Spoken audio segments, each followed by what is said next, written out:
Magandang araw mga kaibigan. Bigyan natin ng reaction opinion itong Facebook reel posted by Karen Davila. Ang caption niya ganito: Pastor Peter Tanchi explains why the Philippines remains poor. Si Pastor Peter Tanchi, ang senior pastor ng Christ Commission Fellowship, na merong simbahan ito worldwide. Palagi kaming nagsisimba sa church na ito. I'm not sure, baka abot ng millions ng members ng Christ Commission Fellowship worldwide. In a very clear manner, pinaliwanag ng senior pastor. The Philippines still poor? Oh wow, that's such a great question. Okay. Pinaliwanag niya bakit pobreng-pobre ang Pilipinas. It's because of our government, talamak na korupsyon sa gobyerno. Pakinggan natin siya. Why is the Philippines still poor? Oh wow, that's such a great question. I think the problem is us. Our government. You see, our government, the fact that they can steal billions of pesos, you know what it tells me? We are rich. It's amazing. They stole billions. And some of them still feel like nothing is wrong. It is so sad. Why is the Philippines still poor? Oh wow, that's such a great question. I think the problem is us. Our government.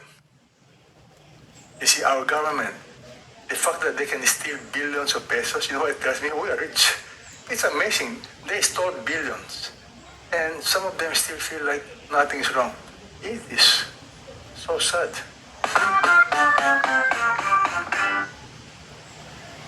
It is so sad.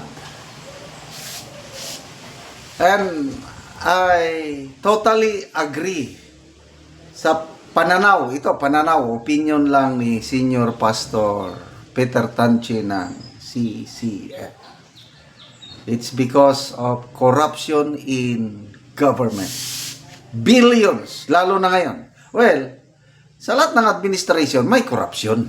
Wala, hindi naman nawawala yan. And sa buong mundo, may corruption. Kailang kakaiba ang corruption nitong present administration ngayon dahil nadoble, na triple. And then, parang normal na lang sa kanila. Ang corruption, pinagmamayabang pa nila na kung hindi dahil kay speaker, walang AX, walang tupad, walang... Grabe yung mga ayuda na yan. Tapos, ngayon, 2026 budget, nadoble, na triple ang ayuda. Grabe. Okay, speaking of CCF, ilang beses ko nang narinig sa preaching ni Pastor Peter Tanchi na tinatawag daw tayo na Christian country ang Asia, Pilipinas, the only Christian in Asia. But it's not, sabi niya. Why? Kung Christian country tayo, sabi niya, dapat ang mga Pilipino sumusunod sa kalooban ng Diyos. Kaya lang hindi. Ang ating mga government leaders, they profess to know God, kaya lang yung governance nila, it does not speak of their faith in God. Yan nasabi nila na, bayan muna bago sarili. Paano bayan muna na bilyones ang nawawala sa pundo ng kaban ng bayan? Hindi lang sa flood control, halos sa lahat ng areas of government. Okay. Health. Pag-usapan natin sa health. Yung MAIT, 51 billion ang budget ng medical assistance to indigent patients for this year. 51 billion. Ngayon, meron akong kamag-anak na hospital, sa DOH hospital, hindi man niya kaya ng private. Ito, nabali ang kanyang bones dito, kailangan niya ng implant. Alam mo, sabi ng DOH Hospital, bili kayo ng implant ninyo. Magkano ang implant? 50,000 pesos. So nagtulong-tulong kami para mabili. And then ang libre lang doon sa yung pinagmamayabang ng Pangulo sa kanyang zona na zero billing. Zero bill sa DOH Hospital. Anong zero bill na ang libre lang yung professional fee ng mga doktor. Gamot sa iyo lahat. Kaya malaking gastos namin itong pagka-hospital ng aking sister-in-law. Kwento ng aking wife, may nakasabay sila na matanda na. Matandang dalaga, nabangga, kailangan din niya ng implant. 75,000 kailangan nilang bibili. Sabi ng kanyang makamag-anak, kawawa kami, pobreng-pobre kami, hindi namin kayang bumili ng 75,000. Naisip ko, nasaan na yung MAIP, Medical Assistance to Indigent Patients, na kailangan mo pang luminya, pumila, kumuha ng guarantee letters sa mga lawmakers. Halos maiyak-iyak ko pagkarinig ko yung kwento na yung matandang dalaga walang pambili ng 75,000 implant. Dahil hindi niya siguro alam kung kanino siya lalapit na politiko. Bakit ganyan?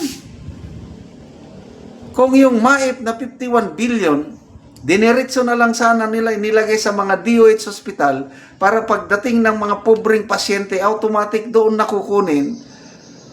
Hindi. Kaya grabe. Ito na. Pinaka-corrupt administration. Ngayon na nangyayari. At salamat sa mga religious leaders natin na nagsasalita na sana magising sila. Tigil na nila yung corruption na yan dahil sa totoo lang hindi pobre ang Pilipinas. Mayaman ang Pilipinas, kaya lang maraming pobre dahil sa korupsyon sa gobyerno. Yun na ang sakit natin yan. And of course, tayo rin masisi. Tama yung sabi ni Karen Davila, it's because of us. Why? The voters, pagdating ng eleksyon, ang binigyan lang ng konting ayuda, iboboto na yung politiko na gumastos ng pera na babawiin niya pag nakaupo siya. Kaya ganyan. Tuloy-tuloy ang korupsyon sa Pilipinas dahil din sa atin. Salamat mga kaibigan sa inyong pagsubaybay sa ating channel. Nakakatulong kayo ng malaki sa tribong Talandig ng Bukidnon dahil ang sweldo natin sa channel na ito is pantulong sa tribo. Namimigay tayo ngayon ng libreng yero at pako para makapagpagawa sila ng mas maayos na tahanan. Panoorin niyo ang video na ito. Ano ang natagaan si Kuya Ugero? Kuan grasya na mo nga para sa mong balay. Ay ani. Imong Tulungan na mong balay nako. tulo na imong balay. Kini moya kini kuan yung ginabang. Ito niya kung balay kay nalata na nga ligi nako. Nalata na. Sen kay naa gyud. Oo. Salamat kayo sa grasya nag-sponsor ani. Oo. Ug karon mo na yung itsura sa atop sa natagaan na Mugero.